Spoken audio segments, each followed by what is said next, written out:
कृष्णाय वासुदेवाय हरे परमात्मने प्रणतक्लेशनाशाय गोविंदाय नमो नमः। अखंडमंडलाकारं व्याप्तं येन चराचरं तत्पदं दर्शितं येन तस्मै श्री गुरुवे नमः। सभी प्रभु प्रेमियों को मेरा प्यार भरा राधे राधे। सनातनियों, इस वीडियो में हम चर्चा करेंगे निर्जला एकादशी का व्रत। 2026 में ज्येष्ठ मास में कब निर्जला एकादशी व्रत हम लोगों का पालन करना है और इसका क्या महत्व है। महत्व आप सब जानते हैं, जो कॉन्टिन्यूसली एकादशी का व्रत करते हैं उन्हें मालूम है कि इसका क्या लाभ है। तो आइए इसी कथा में हम लोग इसी विषय को आगे बढ़ाते हैं। एक बार भगवान श्री कृष्ण और वेद व्यास जी महाराज पांडवों के मध्य में विराजमान थे। तब वेद व्यास जी महाराज ने सभी एकादशियों का, चारों वेदों का और अर्थ धर्म काम मोक्ष की चर्चा कर रहे थे और उन्हें ज्ञान प्रदान कर रहे थे। उसी मध्य में धर्मराज ने, कुंती पुत्र ने भगवान श्री कृष्ण से पूछा, हे महाराज कृपा करके हमें बताइए। युधिष्ठिर ने जब कहा, जनार्दन कृपया ज्येष्ठ मास की शुक्ल पक्ष की आने वाली एकादशी के विषय में मुझे विस्तार पूर्वक सुनाइए। तब भगवान श्री कृष्ण ने कहा कि यहाँ वेदों के ज्ञाता वेद व्यास जी विराजमान है, तो हम चाहेंगे कि इस विषय में वेद व्यास जी से आप पूछो। तो वेद व्यास जी महाराज ने तब एकादशी के विषय में बताना प्रारंभ किया। और जब बताना प्रारंभ किया तो वेद व्यास जी ने कहा, हे पांडवों, चाहे कृष्ण पक्ष की हो चाहे शुक्ल पक्ष की हो, किसी भी एकादशी के दिन व्यक्ति को अन्न नहीं ग्रहण करना चाहिए। ये सुनते ही भीमसेन के रोंगटे खड़े हो गए और भीमसेन ने कहा, प्रभु हमारी प्रार्थना स्वीकार करो, हम आपके चरणों में निवेदन करते हैं। माँ कुंती भी व्रत रह लेती है, धर्मराज, नकुल, सहदेव, ये अर्जुन, ये सब व्रत रह लेते, द्रौपदी व्रत रहती है, ये सब रह लेते, पर हम पे बिना अन्न के नहीं रहा जाता। हम बहुत परेशान हैं, हम बड़े परेशान हैं और ये लोग जो है हमें, तो आप कृपा करके बताइए हम क्या करें। भीमसेन की बात सुनकर वेद व्यास जी ने कहा, यदि आप अपने आप को अशुद्धियों से मुक्त करना चाहते हो और स्वर्ग की प्राप्ति कराना चाहते हो तो शुक्ल पक्ष और कृष्ण पक्ष दोनों एकादशियों को भोजन से परहेज करना आवश्यक है। तब भीमसेन ने कहा कि हे आदरणीय मुनि, मैं सच कहता हूं, मैं एक बार भी भोजन के बिना उपवास नहीं कर सकता। मेरे पेट की जो प्रचंड अग्नि है, जिसे ब्रक कहा जाता है, केवल तभी शांत हो सकती है जब मैं भरपूर भोजन करूं।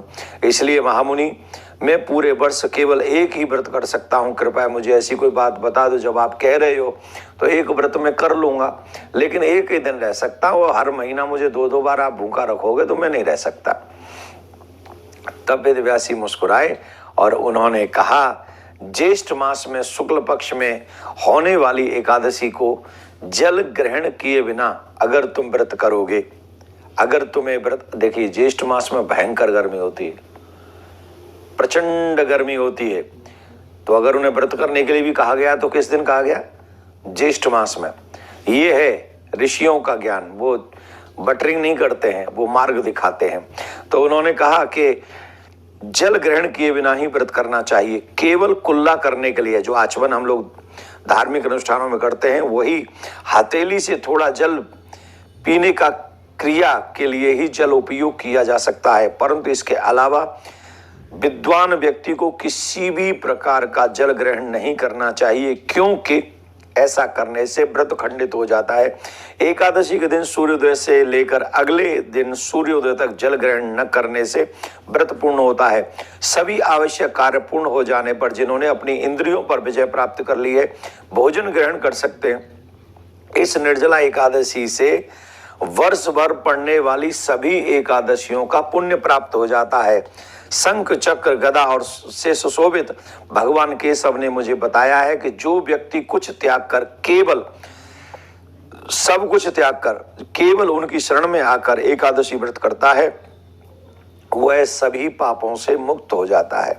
इतना ही नहीं, व्यास जी ने कहा कि कुंती नंदन, निर्जला एकादशी के दिन तुम्हें एक विशेष दान पुण्य तथा एक कार्य बताता हूं। कोई भी स्त्री पुरुष निर्धारित कर्तव्यों के बारे में बताता हूं। इस दिन जल में शयन करने वाले विष्णु की पूजा करने और श्री हरि की पूजा करने से उसे सहज में ही मोक्ष प्राप्त हो जाती है।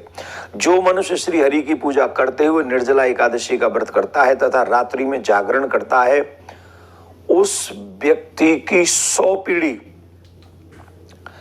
पिछली 100 पीढ़ी तथा अगली 100 पीढ़ियों को भगवान वासुदेव अपने परम धाम में निवास देते हैं। लेकिन विधान क्या है? विधान यह है, सुबह ब्रह्म मुहूर्त में उठे, स्नान करे, संकल्प करे कि मैं निर्जला एकादशी व्रत रहूंगा और पूरे दिन बिना जल बिना अन्न के रहे और भगवान का पूजन करे, प्रिया कांजू का पूजन करे, लक्ष्मी नारायण का पूजन करे और फिर उस दिन जो भी उनसे बन पड़ता हो वो करे और इसके बाद में रात्रि जागरण करे।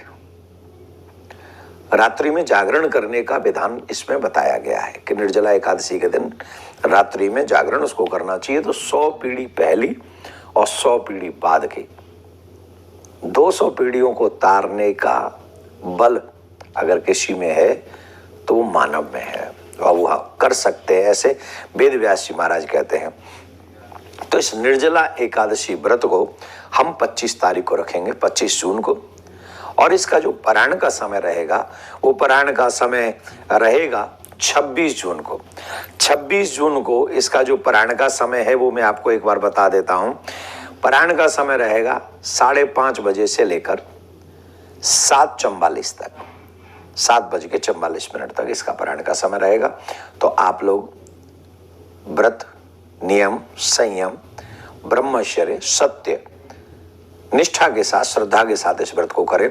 और मैं प्रिया कांजू से प्रार्थना करता हूँ, प्रिया कांजू आपके प्रत्येक मनोरथ को पूर्ण करे, आपका बल कल्याण करे और आप जो चाहते हैं वो भी। और हो सके तो आपके बच्चे जो घर में हैं, छोटे छोटे बच्चे, अगर वो 10-11 साल से बड़े हैं तो चेष्टा कीजिएगा कि वो भी व्रत रहें, उस दिन अन्न ना खाएं, तो भी उनको बहुत बड़ा फल मिलेगा।